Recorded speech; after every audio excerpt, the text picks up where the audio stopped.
चलिए इस समय सीधे आपको लिए चलते हैं असम के जोरहाट, जहां पर प्रधानमंत्री नरेंद्र मोदी बोल रहे हैं। आज यहां तिनसुकिया मेडिकल कॉलेज का भी लोकार्पण हुआ। इससे आसपास के कई जिलों के लोगों को बेहतर स्वास्थ्य सुविधाएं मिलने लगेगी। असम के पिछले दौर पर, जब मैं पिछले दौरे पर आया था, मैंने गुवाहाटी और करीमगंज में 2 मेडिकल कॉलेज की आधारशिला रखी थी। आज शिवसागर मेडिकल कॉलेज का शिलान्यास किया गया है। यहीं आपके जोरहाट में एक कैंसर अस्पताल का निर्माण भी हुआ है। हेल्थ इंफ्रास्ट्रक्चर के इस विकास से असम और पूरे नॉर्थ ईस्ट के लिए स्वास्थ्य सेवाओं का एक बहुत बड़ा केंद्र यह हमारा आसाम बन जाएगा। साथियों, आज पीएम ऊर्जा गंगा योजना के तहत बनी बरौनी गुवाहाटी पाइपलाइन को देश को समर्पित किया गया है। ये gas pipeline north eastern grid को नेशनल गैस ग्रिड से कनेक्ट करेगी। इससे करीब 30 लाख परिवारों और 600 से ज्यादा सीएनजी स्टेशंस को गैस की सप्लाई होगी। बिहार, पश्चिम बंगाल और असम के 30 से ज्यादा जिलों के लोगों को इसका लाभ मिलेगा। साथियों, आज डिगबोई रिफाइनरी और गुवाहाटी रिफाइनरी की क्षमता के विस्तार का भी शुभारंभ हुआ है। दशकों से असम के लोगों की डिमांड थी कि असम की रिफाइनरी की कैपेसिटी को बढ़ाया जाए। यहां आंदोलन हुए, प्रदर्शन हुए, लेकिन पहले की सरकार ने यहां के लोगों की इस भावना पर कभी ध्यान नहीं दिया। लेकिन बीते 10 वर्ष में भाजपा सरकार ने असम की चारों रिफाइनरीज की क्षमता को बढ़ाने के लिए लगातार काम किया है। अब असम की रिफाइनरीज की कुल क्षमता 2 गुनी हो जाएगी, डबल। और इसमें भी नुमालीगढ़ रिफाइनरी की क्षमता तो 3 गुनी होने जा रही है, 3 गुनी।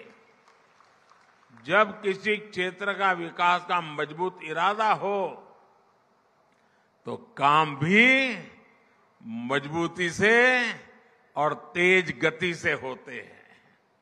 साथियों, आज असम के मेरे 5.5 लाख परिवारों के लिए अपने पक्का मकान का सपना पूरा हुआ है।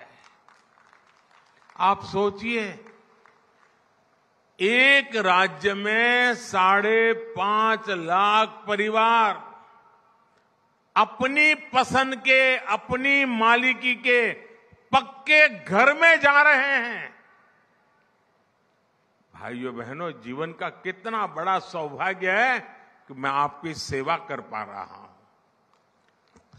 भाइयों बहनों, कांग्रेस की सरकारों के समय, उस समय जहां लोग एक एक घर के लिए तरसते थे, वहीं हमारी सरकार एक एक दिन में, आप देख रहे हैं अकेले आसाम में 5.5 लाख गरीबों को दे रही है।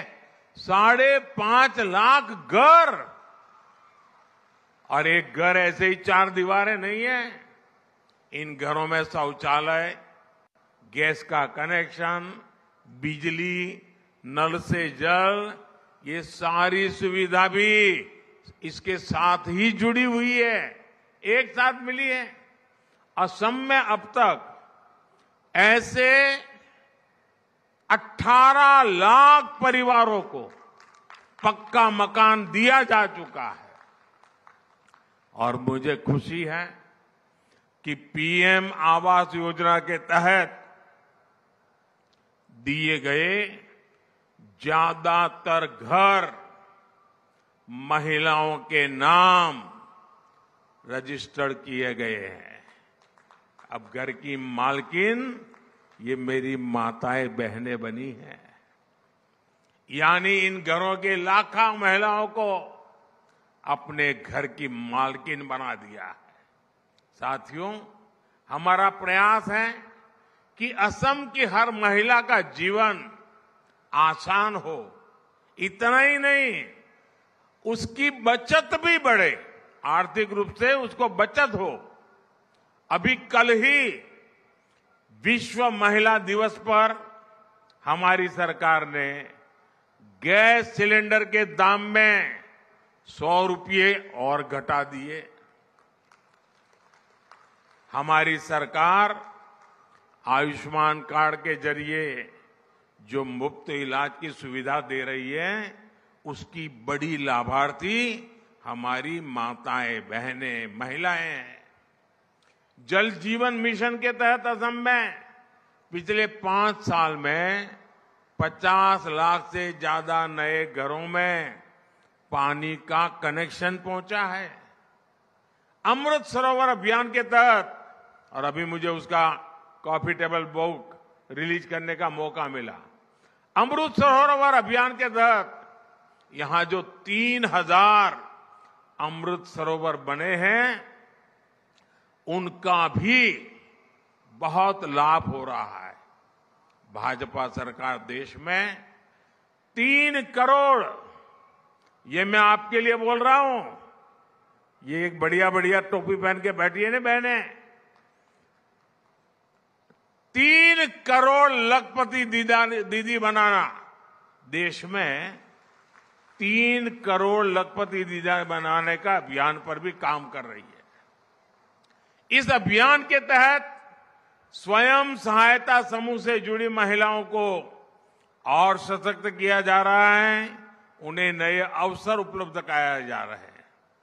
इस अभियान का लाभ असम की भी लाखों महिलाओं को मिल रहा है। और मुझे मुख्यमंत्री जी बता रहे थे कि असम में जो लखपति दीदी बन गई हैं, वो सारी लखपति दीदी यहां आई हुई है। एक बार जोरदार तालियों से इन लखपति दीदियों का सम्मान कीजिए। अगर सही दिशा में नीतियां हो और सामान्य मानवी जुड़ जाए, कितना बड़ा परिवर्तन। आप देखिए, गांव गांव पूरे देश में लखपति दीदी बनाने का अभियान, ये मोदी की गारंटी है। साथियों, 2014 के बाद असम में कई ऐतिहासिक परिवर्तनों की नींव रखी गई। असम में भूमिहीन 2.5 लाख मूल निवासियों को जमीन के अधिकार दिए गए। आजादी के बाद 7 दशकों तक चाय बागान में काम करने वाले मजदूरों को बैंकिंग सिस्टम से नहीं जोड़ा गया था। हमारी सरकार ने चाय बागानों में काम करने वाले ऐसे करीब 8 लाख वर्कर्स को बैंकिंग व्यवस्था से जोड़ना शुरू किया। बैंकिंग व्यवस्था से जोड़ने का मतलब है कि उन वर्कर्स को सरकारी योजनाओं की मदद भी पहुंचने लगी है। जो लोग सरकार के आर्थिक लाभ पाने के पात्र थे, उनके हक का पैसा सीधे बैंक खाते में पहुंचने लगा। हमने बिचौलियों के लिए सारे रास्ते बंद कर दिए। गरीब को पहली बार लगा है कि उनकी सुनने वाली कोई सरकार है, और वो भाजपा सरकार है। साथियों, विकसित भारत का संकल्प पूरा करने के लिए नॉर्थ ईस्ट का विकास जरूरी है। कांग्रेस के लंबे शासनकाल में नॉर्थ ईस्ट को दशकों तक सरकार की उपेक्षा सहनी पड़ी है। विकास की कई परियोजनाओं का शिलान्यास करके फोटो खिंचवा ली, लोगों को गुमराह कर दिया और फिर भाग गए। हाथ खींच लिए।